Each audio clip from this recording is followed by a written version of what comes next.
morning, afternoon, evening, or night, wherever you are in the world. Welcome to another episode of My Living Room News, your source of news, fresh off the couch. I'm Tanner, and I'll be your tour guide throughout today's show. On this edition of My Living Room News, we'll look at the protests that have been going on in the past month and give you a look into the entertainment world. But first, a Trump rally in Oklahoma didn't go as planned thanks to TikTok and K-pop. Wait, hold on. Wait, TikTok? Isn't it that wannabe version of Vine with all the dancers and all that stuff? Huh. Well, I guess for once, I give props to TikTok on this one. Christina, tell us a little bit more about this rally. Thanks, Tanner. 1 month has flown by since our last episode, and it's truly incredible to see how much more stupidity can happen in the White House in such a short period of time.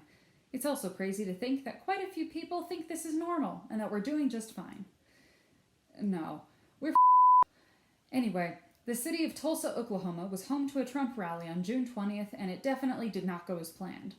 The president's original plans involved a fully packed POK center, which can seat 19,000 people, by the way, and they even built an overflow area outside where the president and Vice President Mike Pence thought they'd deliver some brief statements. But get this, folks, only 6,200 people showed up. Not to mention that the overflow area was being taken down completely within the first 5 minutes of the main event. And all of this is thanks to the users of TikTok and stans of K-pop. YouTuber Elijah Daniel explained that most of the app's following deleted their videos 24 to 48 hours after uploading them, so the information wouldn't spread to the wider internet. Honestly, that is genius. I guess it's really true that kids are the future. However, the rally itself was a show of hatred. Trump used a variety of racist slurs in regards to COVID-19, like Kung Flu and the Chinese virus. Excuse you, asshole. Well, that's it for me. I'm Christina Jantz for My Living Room News. Back to you, Tanner. Thank you, Christina. A lot of people have been affected by the death of George Floyd, which occurred in May. With more on this, we now turn things over to Zachariah Begley and Bryce Stouffer. Take it away, fellas. Thanks. A lot has happened since the death of George Floyd on May 25th, with cries for justice coming almost daily over the past month. It's true. The protests have been compared to what happened in 1968 when Martin Luther King Jr. was assassinated at the Lorraine Motel by James Earl Ray. The voicing of support for the Black Lives Matter movement has grown, with reaching an all-time high of 67% among all Americans, including 60% among white Americans. Many Americans have sat around tables, met in group chats, and have viewed each other in Zoom calls talking about the death of George Floyd and the life of many black Americans. The protests, along with riots and looting, have really changed the way we view the role of police in the U.S., from calling for defunding the police and creating just budgets, funneling money into other parts of the city, including education and mental health services and addiction services and a lot more, all the way to calling for the abolishment of police and creating a different kind of community protection force in the U.S. Though it hasn't been without backlash, police have answered protests with tear gas and rubber bullets, including for a presidential photo op, and police brutality for all protesters of all races. There have been reported lynchings of black people, and other members of the black community have had to document that they are not suicidal, so that if they are lynched, it cannot be ruled a suicide. There has been positives, such as the national recognition of the holiday Juneteenth, as well as studying of black history that isn't normally taught in U.S. history high school classes. The dialogue in the U.S. has shifted dramatically in only the past month, and the way we run our communities will probably shift into the future. It'll be interesting to see what happens next as the U.S. moves forward and these protests and conversations continue.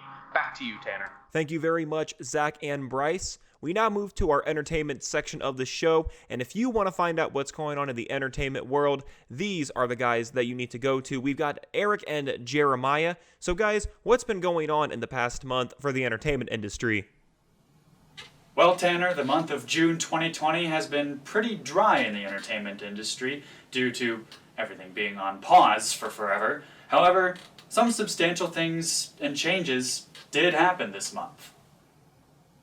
That's right, Eric. With police brutality protests happening all over the country, the entertainment industry has made some changes. The TV show Cops has been canceled after 33 seasons.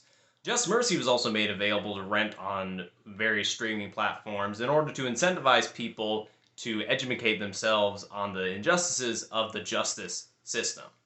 HBO even made Watchmen available for an entire weekend of Juneteenth, a show that also happens to heavily feature the police department. Spike Lee's Da 5 Bloods was released in early June, and it is a very thoughtful but also very disturbing film about African Americans who fought in the Vietnam War. It's crazy to think that this film was written years ago because it feels like this movie was written last week just based on how much it resonates with today's current politics. That may be true, Eric, but we can't say the same for Artemis Fowl, which premiered on Disney Plus the same day. It was critically panned for good reason. It's bad. Which is why Disney Plus dumped it on their cheap streaming site rather than making it available to rent. What a disaster! Oh, and what do you know? Tenet and Mulan's release dates were pushed back twice. Yeah, it looks like those movies aren't going to get anything big in July after all. Those two films have retreated back to August, and they certainly won't stay there, I guarantee it. Tenet is currently set for August 12th, and Mulan is set for August 21st. Did you know we did game news on this thing? We didn't really either. The Last of Us 2 is officially Sony's version of The Last Jedi. Critics absolutely adore the damn thing for its characters and daring storytelling, while the audience absolutely hates it for the exact same reasons that the critics love it. I personally didn't play it. I don't feel like spending 25 hours realistically cutting people's throats and killing poor doggos while being depressed for 25 hours. The game is pretty good. I mean, it's a beautiful looking game. The acting is phenomenal. The motion capture is great, and the facial expressions are really good. I just wish the story wasn't an underwhelming, anticlimactic, unsatisfying story that wastes my time. Kind of like The Last Jedi. Well, that's about it for entertainment news. Back to you, Tanner, in the studio. Thank you very much, fellas. Well, that concludes this episode of My Living Room News.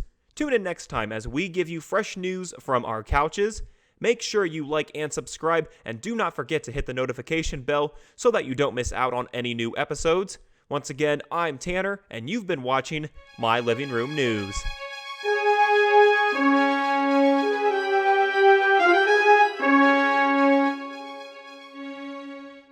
Clear? Got it.